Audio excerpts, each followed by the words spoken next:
Hello student, मैं Sanjay Patidar coaching class में आप लोगों का स्वागत करता हूं। आज इस वीडियो लेक्चर में हम प्रश्नावली 6.2 के प्रश्न नंबर 3 से आगे के सवालों को करने वाले हैं। इसके पहले के सवालों हम इसके पहले के वीडियो में कर चुके हैं। अगर आपने वो सवाल नहीं देखे हैं तो इसकी लिंक मैं आपको डिस्क्रिप्शन में दे दूंगा, वहां से जाकर इन सवालों को देखें, इसके बाद आगे के सवालों को करें। आइए हम करते हैं प्रश्न नंबर 3 और देखते हैं इन्होंने क्या कहा है। तो प्रश्न नंबर 3 में इन्होंने कहा है कि आकृति 6.18, जो आकृति हमारे पास में 6.18 इन्होंने दी है, इसमें इन्होंने ये बोल रहा है कि एल एम समानांतर है सी बी के और एल एन समानांतर है सी डी के।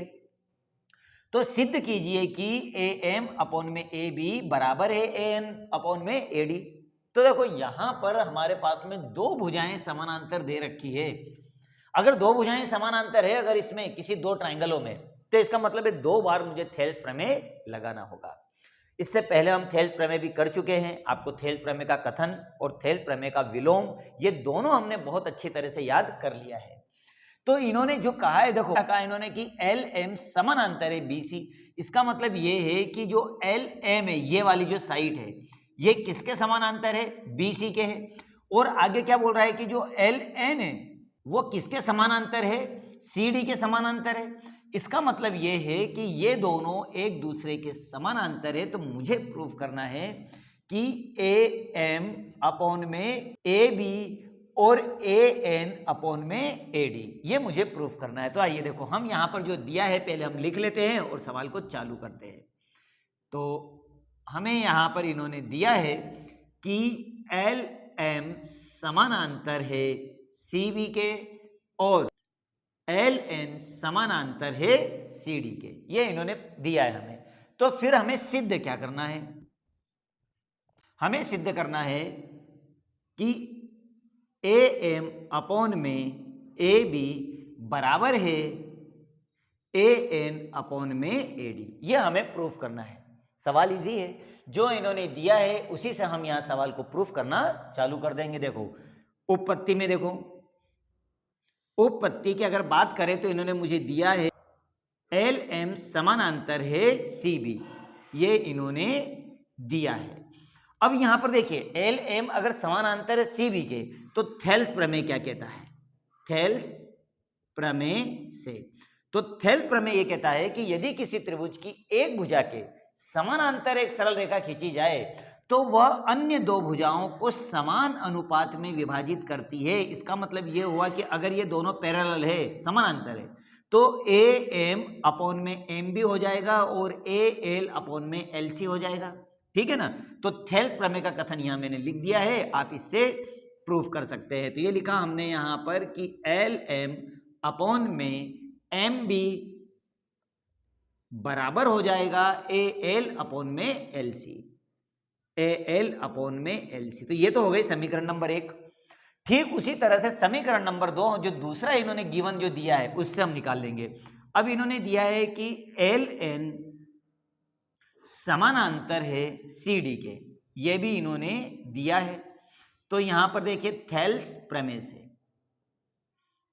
तो थेल्स प्रमेय वही कि यदि किसी त्रिभुज की एक भुजा के समानांतर एक सरल रेखा खींची जाए तो अन्य दो भुजाओं को समान अनुपात में विभाजित करती है। तो इसका मतलब क्या हुआ कि ए एन अपॉन में एन डी हो जाएगा। तो ये लिखा मैंने ए एन अपॉन में एन डी बरोबर ए एल अपॉन में एल सी। तो ए एल अपॉन में एल सी, ये हो गई समीकरण नंबर 2। और समीकरण 1 और 2 से देखिए, ये दोनों मान आपको बराबर बराबर दिखाई दे रहे हैं। तो समीकरण 1 का मान अगर मैं 2 में रखता हूं तो मेरे पास में दोनों मान बराबर बराबर हो जाएंगे। तो समीकरण 1 व 2 से, समीकरण 1 व 2 से, तो समीकरण 1 और 2 से अगर ये दोनों मान बराबर है तो A L upon L C का मान अगर यहां रखूंगा तो ये किसके बराबर हो जाएगा? A M upon M B के बराबर हो जाएगा। तो यहां पे मैं लिख सकता हूं कि ए एम अपॉन में एम बी बराबर है ए एन अपॉन में एन डी। ओके, देखो ये बहुत ही काम की चीज हमारे आई है। अब यहां पर देखिए, जो चीज मुझे प्रूफ करना थी वो तो नहीं आई है। यहां पर ए एम आ गया है और ए एन आ गया है, लेकिन यहां पर ए बी और ए बी की जगह एम बी आ रहा है और ए डी की जगह आ रहा है एन डी। तो ये हमारा यहां प्रूफ नहीं हो रहा है। तो इसके लिए मैं क्या करूंगा, इसको उलट गुणित कर दूंगा और दोनों ही पक्षों में एक को जोड़ दूंगा। तो ये लिखा मैंने दोनों का व्युत्क्रम करने पर और एक जोड़ने पर। तो मैंने लिख दिया कि दोनों पक्षों का व्युत्क्रम, व्युत्क्रम का मतलब है उलट गुणित कर दो और दोनों पक्षों में एक एक जोड़ दो। देखो कैसे, तो ये इसका व्युत्क्रम करेंगे तो एम बी आ गया ऊपर और ए एम आ जाएगा नीचे और इसमें एक जोड़ दो। अगर एलएचएस में एक जोड़ा है तो फिर आरएचएस में भी ऐसे ही उलट गुणित करके जोड़ना पड़ेगा। तो ये हो गया एन डी ऊपर चला गया और ए एन आ गया नीचे और इसमें भी जोड़ दो एक। अब देखो यहां से एलसीएम लो तो एलसीएम क्या आ गया, एम, ए एलसीएम ले आने के बाद ये क्रॉस मल्टीप्लाई कर देगा तो M B plus A M बराबर। ठीक उसी तरह से यहां एलसीएम ले लो, ए एन क्रॉस मल्टीप्लाई कर दो तो एन डी अपॉन में ए एन। ओके, चलिए अब यहां पर देखें हम एम बी, एम बी क्या है हमारे पास, तो ये रहा एम बी और उसमें जोड़ दो ए एम। तो एम बी में ए एम जोड़ोगे तो टोटल दूरी क्या आ गई, ए बी। तो यहां लिख लीजिए ए बी, तो ये हुआ ए बी अपॉन में ए एम बराबर। उसी तरह से एन डी और उसमें जोड़ दो ए एन, तो ये टोटल दूरी क्या हो गई, ए डी। ठीक है, ए डी अपॉन में ए एन। अब यहां पर देखिए जो हमें प्रूफ करना था, प्रूफ करने में हमारा ये जो मान है ठीक उल्टा मान आ गया, क्योंकि हमने यहां उलट गुणित किया था तो यहां भी उल्टा आ गया। तो इसको फिर से व्युत्क्रम कर दो।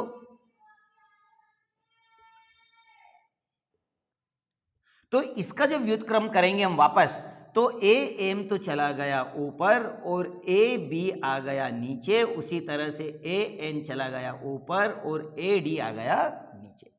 देखिए ये हमारा पूरी तरह से प्रूफ हो गया है सवाल और हमने थ्योरम को बड़ी आसानी से प्रूफ कर दिया और ये हो गया प्रूफ।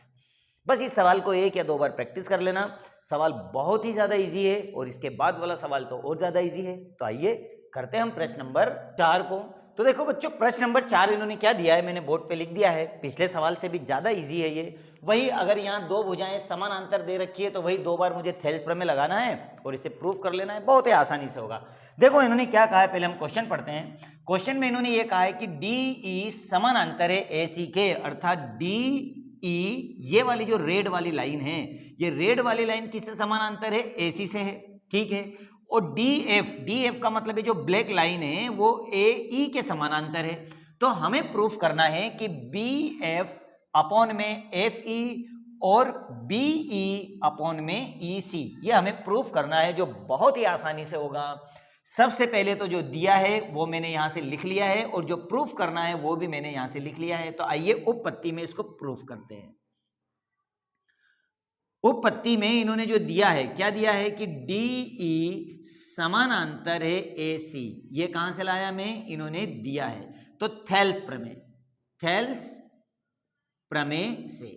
अब थेल्स प्रमेय से देखो डी ई, तो डी ई ये रेड वाली लाइन, तो ब्लैक वाली लाइन में दोनों मिटा देता हूं ताकि एक चित्र ओपन आपके पास एक ट्राइंगल ओपन हो जाए। ठीक है ना, तो डी ई समानांतर है ए सी के। ठीक है, अगर ये दोनों ही समानांतर है तो थेल्स प्रमेय क्या कह रहा है मेरा यहां पर कि यदि किसी त्रिभुज की एक भुजा के समानांतर एक सरल रेखा खींची जाए तो अन्य दोनों भुजाओं को सेम रेशो में डिवाइड करती है। तो इसका मतलब है कि थेल्स प्रमेय से ये हो जाएगा मेरे पास में बी डी अपॉन में डी ए, अर्थात बी डी अपॉन में डी ए, उसी तरह से बी ई अपॉन में ई सी इक्वल है बी ई अपॉन में ई सी। ये तो बन गई समीकरण 1। अब उसी तरह समीकरण नंबर 2 जो दूसरा गिवन है इससे हम बना लेते हैं जो इन्होंने दिया है। तो अब लिखेंगे हम डी एफ समानांतर है ए ई के, ये भी मुझे इन्होंने दिया है और थेल्स प्रमेय से। तो थेल्स प्रमेय से अब देखिए ये ब्लैक लाइन में वापस मिला देता हूं और रेड लाइन को अब मिटा देता हूं। तो देखो एक ट्राइंगल ओपन हो गया, कौन सा है, ए बी ई में। तो ए बी ई में दोनों ही पैरेलल बता रहा है ये कि डी एफ, ये डी एफ पैरेलल है ए ई के। इसका मतलब ये है कि अगर ये समानांतर है तो थेल्स प्रमेय से ये दोनों भुजाएं सेम रेशो में हो जाएगी जैसे पहले हुई थी। तो अब मैं लिख सकता हूं कि बी डी अपॉन में डी ए। ठीक है, तो बी डी अपॉन में डी ए बराबर है बी एफ अपॉन में F E, B F upon में एफ ई। ये बन गई समीकरण 2।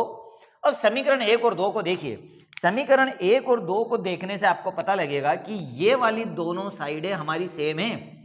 अगर ये दोनों साइडें सेम है तो समीकरण 1 का मान 2 में रख दीजिए या 2 का मान 1 में रख दीजिए, तो हमारा ये मान बराबर हो जाएगा। तो ये लिखा मैंने समीकरण 1 व 2 से। तो समीकरण 1 और 2 से पहले हम ये लिख लेते हैं, क्योंकि पहले मान ये दिया है इन्होंने, तो पहले हम ये लिख लेते हैं कि बी एफ अपॉन में है एफ ई बराबर है समीकरण नंबर 1 बी ई अपॉन में है ई सी। और देखिए यह हमारा सवाल यहां बड़ी आसानी से प्रूफ हो गया 2 बार थेल्स प्रमेय लगाने से। सवाल बहुत इजी है, लेकिन एग्जाम के लिए भी वो इंपॉर्टेंट है, तो इस पर 1 या 2 बार प्रैक्टिस जरूर करना। सवाल बहुत ही आसान और बहुत ही सरल है। आइए ठीक इसी थ्योरी के आधार पर अब करते हैं हम प्रश्न नंबर 5 को। तो बच्चों देखो प्रश्न नंबर 5 में इन्होंने क्या कहा है। प्रश्न नंबर 5 में ये कह रहा है कि आकृति 6.20, जो 6.20 हमको इन्होंने आकृति दी है, इसमें डी ई समानांतर है ओ क्यू के। अर्थात जो ब्लैक कलर में जो लाइन खींची है, ये देखो, ये कह रहा है कि ये दोनों ही आपस में समानांतर है, अर्थात पैरेलल है। आगे फिर बोल रहा है ये कि डी एफ समानांतर है ओ आर के, अर्थात जो रेड कलर में दिख रही है ये दोनों लाइनें आपस में समानांतर है, ये दोनों लाइनें। ठीक है, ये समझ में आया। आगे बोल रहा है कि ई एफ का मतलब है कि ये जो ग्रीन कलर की जो लाइन दिख रही है, ई एफ समानांतर है क्यू आर के। ये मुझे प्रूफ करना है, लेकिन कैसे? देखो बहुत आसान है। ये जो हमें रेड कलर का जो ट्राइंगल दिखाई दे रहा है, अगर मैं इसमें बता दूं कि जो ई एफ है, ये जो लाइन है, ये इन दोनों भुजाओं को सेम रेशो में डिवाइड करती है। अर्थात मैं प्रूफ कर दूं कि पी ई समान अपॉन में ई क्यू बराबर है पी एफ अपॉन में एफ आर। अगर मैं ये प्रूफ कर देता हूं इन दोनों लाइनों से, तो बड़ी आसानी से मैं थेल थ्योरम के अपोजिट से बता सकता हूं कि ये जो लाइन है, ये अगर किसी त्रिभुज को 2 बराबर रेशो में डिवाइड करती है, अर्थात अनुपात में विभाजित करती है, तो ये लाइन तीसरी लाइन के क्या हो जाएगी? समानांतर हो जाएगी। अर्थात मैं बड़ी आसानी से लिख सकता हूं फिर कि ई एफ समानांतर है क्यू आर के। लेकिन इससे पहले मुझे ये प्रूफ करना पड़ेगा। आसान है। देखो जैसे अभी तक हमने सवाल किया, सेम वैसे ही करेंगे। जो इन्होंने दिया है पहले हम लिख लेते हैं, और जो हमें ज्ञात करना है वो लिख लेते हैं। इन्होंने दिया है कि डी ई समानांतर है ओ क्यू के, और वहीं पर डी एफ समानांतर है ओ आर के। ठीक, हमें यहां पर ज्ञात करना है, हमें ज्ञात करना है ई एफ समानांतर है क्यू आर के। ये हमें प्रूफ करना है। चलो उपपत्ति में हम सवाल को हल करते हैं। उपपत्ति में देखिए जो इन्होंने दिया है, पहला क्या दिया है कि डी ई समानांतर है ओ क्यू, ये इन्होंने हमें दिया है। अब देखिए ये कहां पर है, तो देखो डी ई समानांतर है क्यू ओ के। तो हम एक काम करते हैं, अभी मैं लाइनें मिटा देता हूं ताकि आपको चित्र अच्छी तरह से ट्राइंगल वाला समझ में आ जाए। अब आप तो इस हिस्से को देखिए, कौन सा ट्राइंगल? पी क्यू ओ में दिख रहा है। तो ये दोनों ही लाइनें समानांतर है। अगर ये दोनों पैरेलल है तो इसका मतलब है कि ये थेल्स प्रमेय से ये भुजाएं क्या हो गई? सेम रेशो में हो गई। तो यहां पर हम लिखेंगे थेल्स प्रमेय से। तो थेल्स प्रमेय से क्या होता है कि यदि किसी त्रिभुज की एक भुजा के समानांतर एक सरल रेखा खींची जाए तो वो अन्य दो भुजाओं को समान अनुपात में विभाजित करती है। इसका मतलब क्या हुआ कि पी ई अपॉन में ई क्यू हो गया। ठीक है, तो मैं लिख लेता हूं यहां पर कि पी ई अपॉन में ई क्यू बराबर है पी डी अपॉन में D O, P D upon में डी ओ। ओके, तो ये तो बन गई समीकरण 1। अब समीकरण 2 भी ठीक इसी तरह से, वापस इनको मैं मिला देता हूं, ठीक इसी तरह से हम बनाते हैं समीकरण 2 भी। तो समीकरण नंबर 2 में फिर गिवन के पास जाओ। क्या दिया इन्होंने मुझे दिया है कि डी एफ समानांतर है ओ आर के, ये भी इन्होंने दिया है। अब देखिए थेल्स प्रमेय से, क्या कहता है थेल्स प्रमेय की अगर डी एफ समानांतर है ओ आर के, तो इसका मतलब है कि जो ट्राइंगल बन रहा है कौन सा, पी ओ आर, तो ये क्या हो जाएगा, ये इसके सेम रेशियो में डिवाइड हो जाएगा क्योंकि पैरेलल है दोनों। तो मैं आसानी से लिख सकता हूं कि पी एफ अपॉन में F R, P F upon में एफ आर और बराबर है पी डी अपॉन में डीओ। ये बन गए समीकरण 2। अब समीकरण 1 और 2 पर जरा ध्यान दो। समीकरण 1 और 2 पे हम देखेंगे कि ये दोनों मान ही बराबर है, और अगर ये दोनों मान बराबर है तो समीकरण 2 का मान 1 में या 1 का मान 2 में रख के देखो हमारे पास क्या मान आ जाएगा। तो हमारे पास में आ जाएगा पी ई अपॉन में ई क्यू बराबर हो जाएगा पी एफ अपॉन में एफ आर, अर्थात ये इसके बराबर हो जाएगा। अब यहां पर थोड़ा सा ध्यान देना है हमें, मैं इन लाइनों को फिर मिला देता हूं और फिर चेक करते हैं अपन इसके द्वारा। पीई ढूंढो, पीई कहां है, ये रहा पीई अपॉन में ई क्यू और पी एफ अपॉन में एफ आर। इसका मतलब ये हुआ कि ये जो लाइन है, ये वाली जो लाइन, ये इन दोनों भुजाओं को देखिए सेम रेशो में डिवाइड करता है। तो इसका मतलब थेल्स प्रमेय का विलोम क्या कहता है, तो थेल्स प्रमेय का विलोम यह कहता है कि यदि कोई रेखा किसी त्रिभुज की दो भुजाओं को समान अनुपात में विभाजित कर दे, देखो ये लाइन इन दोनों भुजाओं को समान अनुपात में विभाजित कर रही है, तो वह तीसरी भुजा के समानांतर होगा, अर्थात ये किसके, इसके समानांतर हो जाएगा। तो थेल्स प्रमेय के विलोम से हो जाएगा ई एफ समानांतर है क्यू आर के। यही हमको प्रूफ करना था और यही हो गया इति सिद्धम। तो यहां थेल्स थ्योरम और थेल्स थ्योरम का अपोजिट, ये दोनों अच्छी तरह से याद रखना क्योंकि ये वाले सवाल हमारे इसी बेस पर चलने वाले हैं। आइए अब हम करते हैं प्रश्न नंबर 6 को। तो बच्चों देखो प्रश्न नंबर 6 में इन्होंने क्या कहा है, देखो हम पढ़ते हैं, समझ लेते हैं, और चित्र मैंने बना दिया है जो दिया है, और जो शुद्ध करना है वो भी मैंने यहां लिख दिया है। तो देखो क्या दिया है इन्होंने कि आकृति 6.21 अर्थात 6.21 में हमें क्या दिया है कि क्रमशः ओपी, ओपी का मतलब है कि ये वाली जो रेड लाइन है ओपी, ओ क्यू और ओ आर पर स्थित ए बी सी, अर्थात ए बी सी ये तीन बिंदु है, ये इस प्रकार है कि ए बी का मतलब जो ब्लैक कलर की लाइन दिख रही ए बी, ये समानांतर होना चाहिए पी क्यू के। तो ये दोनों जो ब्लैक कलर की लाइन है ये दोनों ही पैरेलल होना चाहिए ट्राइंगल पी बी ओ में, ठीक है ना, पी क्यू ओ में दोनों ही क्या होना चाहिए, पैरेलल होना चाहिए। फिर वो बोल रहा है कि ए सी समानांतर है पी आर के, तो ये दोनों लाइनें समानांतर है पी ओ आर वाले ट्राइंगल में, ठीक। तो हमें प्रूफ क्या करना है, अब वो समझना है कि बी सी समानांतर है क्यू आर के, अर्थात जो बी सी वाली लाइन है, रेड लाइन है, ये दोनों ही रेड लाइन क्या है, समानांतर। मगर कैसे प्रूफ होगा, अगर मैं ये प्रूफ कर दूं कि ये जो रेड लाइन है बी सी जो लाइन है इन दोनों को सेम रेशियो में डिवाइड करती है, अर्थात ये जो बी सी वाली लाइन है ये क्यू बी अपॉन में बी ओ और इक्वल है आर सी अपॉन में सी ओ, इस रूप में ये लाइन अगर उसको सेम रेशो में डिवाइड कर रही है तो इसका मतलब क्या हुआ, थेल्स थ्योरम के अपोजिट से कि BC समानांतर हो जाएगा QR। तो इसका मतलब ये है कि मुझे ये चीज प्रूफ कर लेंगे, अगर हम ये चीज अगर उसको बता देंगे तो ये अपने आप ही पैरेलल हो जाएगी पिछले सवाल की तरह। आइए करते हैं अपन जो इन्होंने दिया है उसी तरह से थेल्स थ्योरम के आधार पर इसे जमाने की कोशिश करते हैं।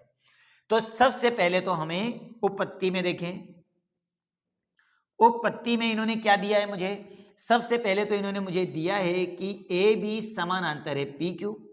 अब देखिए ए बी समानांतर है पी क्यू, तो किस ट्राइंगल में, अगर मैं ये छोटी छोटी थोड़ी सी लाइन मिटा दूं तो ये ट्राइंगल आपके सामने ओपन हो गया, कौन सा, पी क्यू ओ में। तो ट्राइंगल पी क्यू ओ में क्या लगा देंगे हम, थेल्स प्रमेय से। तो थेल्स प्रमेय क्या कहता है कि यदि किसी त्रिभुज की एक भुजा के समानांतर एक सरल रेखा खींची जाए तो वो अन्य दो भुजाओं को समान अनुपात में विभाजित करती है। तो इसका मतलब ये जो ट्राइंगल बन रहा है मेरा पी क्यू ओ, इसमें ये दोनों भुजाएं सेम रेशो में हो गई, अर्थात मैं लिख सकता हूं कि क्यू बी अपॉन में बी ओ, और पी ए अपॉन में ए ओ मैं लिख सकता हूं थेल्स प्रमेय से। तो ठीक है, मैं लिख रहा हूं कि क्यू बी अपॉन में बी ओ बराबर हो जाएगा पी ए अपॉन में ए ओ। तो ये तो बन गई समीकरण 1। अब ठीक उसी तरह से फिर देखो, मैं इन लाइनों को फिर मिला देता हूं यहां पर। अब देखो उसी तरह से फिर यहां आओ। अब ये अगला जीवन क्या दे रहा है यहां पर कि ए सी समानांतर है पी आर के। अब देखो ये कौन सा ट्राइंगल में आ रहा है, पी ओ सी में। तो मैं लिख सकता हूं यहां पर कि ट्राइंगल पी ओ सी में कौन सा प्रमेय, थेल्स प्रमेय से। तो थेल्स प्रमेय हमारा क्या कहता है कि यदि किसी त्रिभुज की एक भुजा के समानांतर एक सरल रेखा खींची जाए तो वह अन्य दो भुजाओं को समान अनुपात में विभाजित करती है। इसका मतलब यह हुआ कि ये वाली लाइन आर सी अपॉन में सी ओ हो जाएगा और पी ए अपॉन में ए ओ हो जाएगा। तो ठीक है, मैं थेल्स प्रमेय से लिख लेता हूं कि आर सी अपॉन में सी ओ बराबर है पी ए अपॉन में ए क्यू, सॉरी ए ओ। अब ये तो बन गए हमारी समीकरण 2। अब थोड़ा सा ध्यान यहां दीजिए, समीकरण 1 और 2 में तो ये दोनों मान आपको इक्वल दिखाई देंगे, अर्थात ये बराबर दिखाई देंगे। अगर ये दोनों बराबर है तो समीकरण 1 व 2 से, समीकरण 1 और 2 से हो जाएगा क्यू बी अपॉन में बी ओ बराबर है आर सी अपॉन में सी ओ। चेक करते हैं अपन क्या है ये, क्यू बी अपॉन में बी ओ। ठीक है, ये लाइन इसको सेम रेशो में डिवाइड कर रही, बी वाला पॉइंट, ठीक। और आर सी अपॉन में सी ओ, अर्थात ये वाला जो सी है इसे सेम रेशो में डिवाइड कर रहा हूं। अभी थोड़ी देर पहले मैंने बताया कि अगर मैं प्रूफ कर देता हूं कि दोनों लाइनें सेम रेशो में है तो थेल्स प्रमेय का विलोम,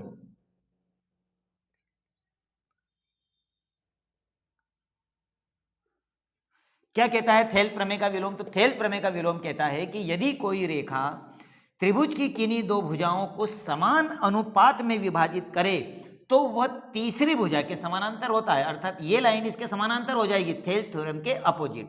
तो मैं अच्छी तरह से प्रूफ कर दिया हमने कि बी सी समानांतर होगा क्यू आर के।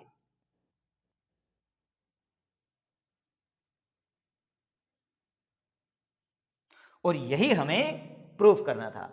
तो इस तरह बच्चों हमने क्वेश्चन नंबर 6 तक के सवालों को अच्छी तरह से प्रूफ कर दिया है। इसमें से एक सवाल बोर्ड एग्जाम में जरूर आता है। सवाल बहुत इजी है, सिर्फ थेल्स प्रमेय और थेल्स थ्योरम के अपोजिट से ही सवाल हो रहे हैं। आगे सवाल भी ठीक ऐसे ही है जो हम नेक्स्ट वीडियो में करेंगे। तो मिलते हैं हम अगले वीडियो में। आप चैनल को सब्सक्राइब जरूर कर लेना।